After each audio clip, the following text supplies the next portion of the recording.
కేంద్ర ప్రభుత్వం తెచ్చిన వక్ఫ్ సవరణ చట్టంపై కీలక వ్యాఖ్యలు చేసింది సుప్రీంకోర్టు ధర్మాసనం. వక్ఫ్ బిల్లుపై కేంద్ర ప్రభుత్వానికి మధ్యంతర ఉత్తర్వులు జారీ చేసింది. విచారణ పూర్తయ్యే వరకు వక్ఫ్ ఆస్తుల్లో ఎలాంటి మార్పులు చేయొద్దని కేంద్రాన్ని ఆదేశించింది. అలాగే వక్ఫ్ బోర్డులో నూతన నియామకాలు చేయొద్దని సూచించింది. కౌంటర్ ఫైల్ దాఖలు చేయడానికి కేంద్రానికి వారం రోజుల సమయం ఇచ్చింది ధర్మాసనం.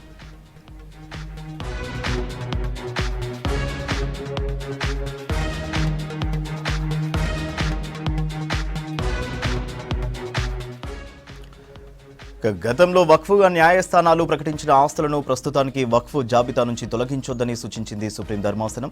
వక్ఫ్ బోర్డులు, కేంద్ర వక్ఫ్ మండలిలో ఎక్స్ అఫీషియో సభ్యులు మినహా మిగతా సభ్యులు ముస్లింలే ఉండాలని చెప్పింది. ఎక్స్ అఫీషియో సభ్యులను మతంతో సంబంధం లేకుండా నియమించొచ్చని తెలిపింది. ఈ మేరకు వక్ఫ్ సవరణ చట్టంలోని కొన్ని కీలక నిబంధనలపై స్టే విధించేందుకు ప్రతిపాదనలు చేసింది సుప్రీంకోర్టు.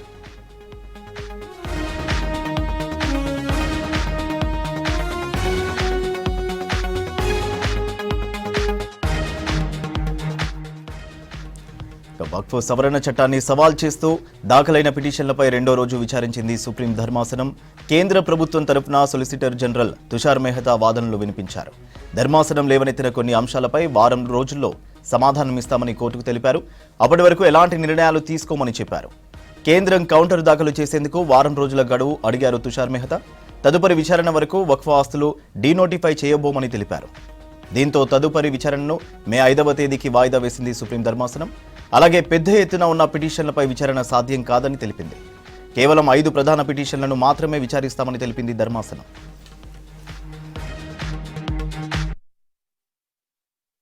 जो भारत सरकार के सॉलिसिटर जनरल है, उन्होंने अपना स्टेटमेंट दिया है कि अगली तारीख तक न तो काउंसिल में न वक्फ बोर्ड में कोई अपॉइंटमेंट जो संशोधित कानून है उसके अनुसार किया जाएगा। दूसरा बात जो माननीय अदालत ने कहा कि जो वक्फ व यूजर है, जो रजिस्टर्ड हैं और गैजेटेड हैं, उसको गवर्नमेंट डी नोटिफाई नहीं करेगी टिल द नेक्स्ट डेट। तो बड़ी इंपॉर्टेंट बात है कि जो रजिस्टर्ड एंड गैजेटेड हैं वही सिर्फ डी नोटिफाई नहीं होंगे, उसके अलावा संशोधन के हिसाब से सरकार कार्रवाई करने को स्वतंत्र है और जो संशोधित कानून है उस पर किसी भी तरह का अंतरिम आदेश नहीं है और अगली तारीख तक भारत सरकार को अपना जवाब और उनको जो भी डॉक्यूमेंट्स देने हैं वो देने होंगे। तो माननीय सर्वोच्च न्यायालय को जो रेस्पोंडेंट्स यानी कि भारत सरकार ने कहा कि हम डे टू डे सुनवाई के लिए तैयार हैं। आप पूरे मामले को, चूंकि ये पार्लियामेंट का कानून है, पार्लियामेंट के कानून को आप इस तरह से स्टे नहीं कर सकते हैं और माननीय सर्वोच्च न्यायालय ने सॉलिसिटर जनरल ऑफ इंडिया के बात को माना है और उन्होंने संशोधन को स्टे नहीं किया है।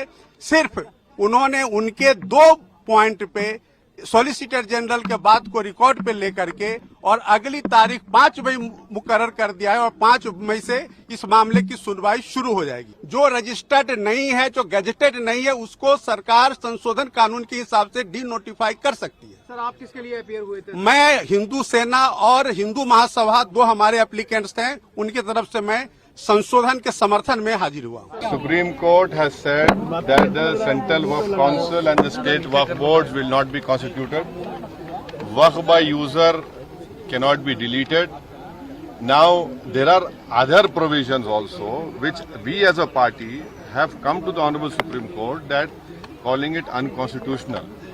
Now whenever it will be heard, our counsel Mr. Nizam Pasha on behalf of me will be arguing it.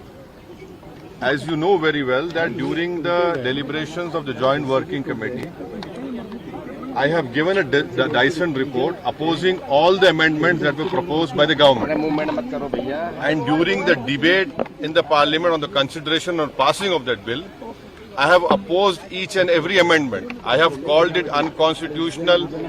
I still call this law as unconstitutional, as violating the fundamental rights of Article 14, 15, 25, 26 and 29.